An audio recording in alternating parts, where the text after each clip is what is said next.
les pitchoulous. Aujourd'hui dans ce nouvel épisode de Dadalou, on va parler des expressions et c'est parti, à fond les ballons.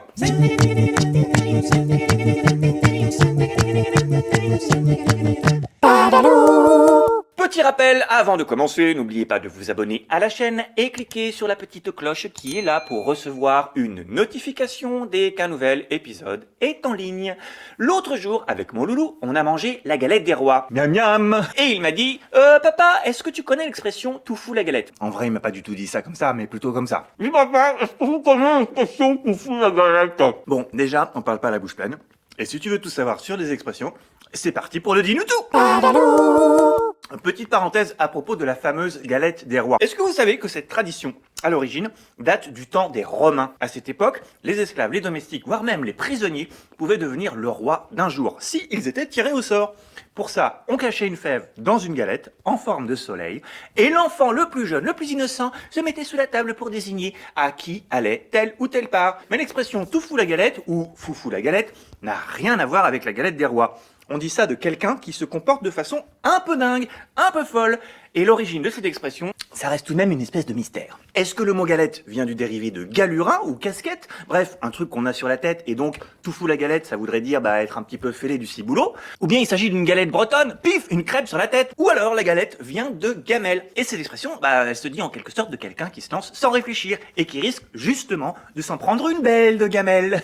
Des expressions, il y en a des tas. Parfois, d'un endroit à l'autre, elles ne sont pas exactement pareilles. Par exemple, quand on veut dire qu'on va faire quelque chose très rapidement. On peut dire qu'on va le faire en 2-2, ou qu'on va le faire en 5-7, ou qu'on va le faire en 4-6, ou qu'on va le faire en 2-4-6. Personne ne dit la même chose. Ces expressions se transforment dans le temps et à travers les régions, les pays, les légendes et les histoires. L'expression y aller mollo, par exemple. L'expression y aller mollo, ça vient de l'italien et ça veut dire y aller mollement, tranquillement. L'expression ça ne tient qu'à un fil vient de la mythologie romaine où 3 divinités avaient le pouvoir de tisser et de couper également le fil de la destinée de chaque être humain. Clac! Certaines expressions sont seulement très imagées, comme par exemple couper les cheveux en 4 pour quelqu'un qui veut tout compliquer. Parce que franchement, couper les cheveux en 4 c'est un peu compliqué. Être malin comme un singe, partir comme une fusée, comme une flèche, comme une comète, comme une torpille.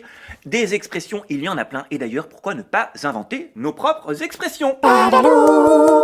Et oui, puisqu'elles ont été inventées ou déformées il y a longtemps, voire très très longtemps, pourquoi ne pas en inventer des nouvelles? On peut par exemple en transformer une déjà existante. Par exemple, on peut dire Speedy Pépito au lieu de dire Illico Presto. Ou alors tu prends tes clics et tes claques pourrait devenir tu prends tes zwip, tes zwap ou tes crics et tes cracs. On invente ce qu'on veut. On peut aussi prendre le sens d'une expression et changer d'image. Par exemple, partir en vrille, ça veut dire faire n'importe quoi. Ça évoque l'avion qui part en vrille, tac tac tac tac, qui fait une vrille, parce qu'il part dans tous les sens et il fait n'importe quoi. On dit aussi partir en sucette, pour la forme en spirale des sucettes, ou bien partir en toupie. Mais on pourrait aussi dire partir en ballon de baudruche, pour évoquer un ballon de baudruche qui se dégonfle. D'ailleurs, on dit aussi partir en chips, partir en chouquette ou même partir en cacahuète. Et là, ce serait vraiment drôle d'imaginer que la cacahuète devient un vrai moyen de transport. Encore mieux que la trottinette. Avoir la patate qui veut dire être de super bonne humeur, ça a donné avoir la frite. Mais on pourrait très bien imaginer qu'on pourrait avoir la frite mayo ketchup, ce qui serait le top du top de la patate, par exemple. Des expressions, il y en a des tas. Et on peut en inventer encore et encore. Et vous savez quoi? C'est exactement la même chose pour toutes les façons de se faire un coucou.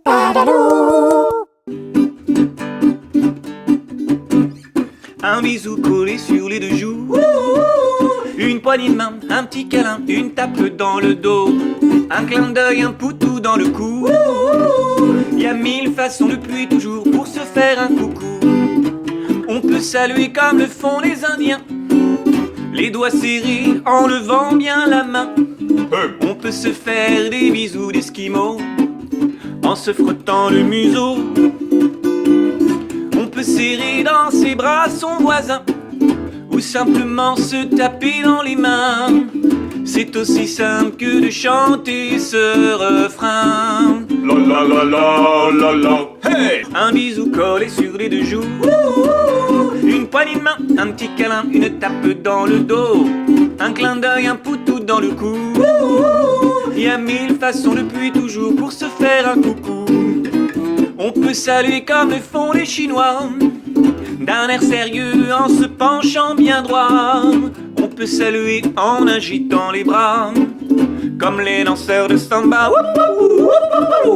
On peut lever et son chapeau sur sa tête, pour dire bonjour en faisant des courbettes.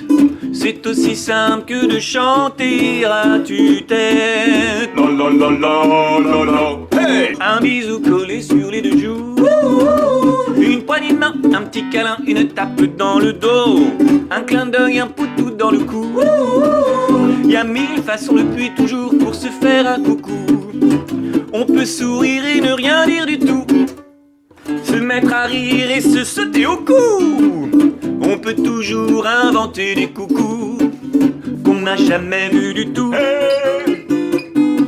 On peut saluer en se pinçant le nez, tirer la langue ou se mettre à loucher.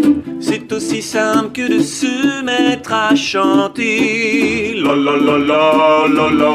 Hey! Un bisou collé sur les deux joues, une poignée de main, un petit câlin, une tape dans le dos, un clin d'œil, un poutou dans le cou.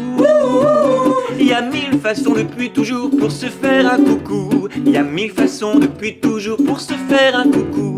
Il y a mille façons depuis toujours pour se faire un coucou.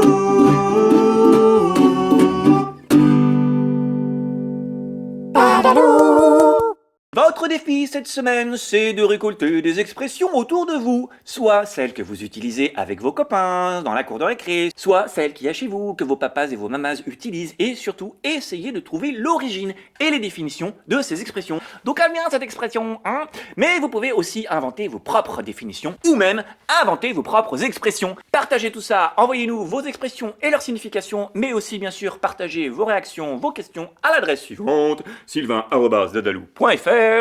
N'oubliez pas de vous abonner à la chaîne et cliquez sur la petite cloche qui est là pour recevoir une notification dès qu'un nouvel épisode est en ligne. Je vous souhaite à tous d'avoir la pêche, de décrocher le cocotier et que tout baigne dans l'huile. À la semaine prochaine et d'ici là, soyez curieux!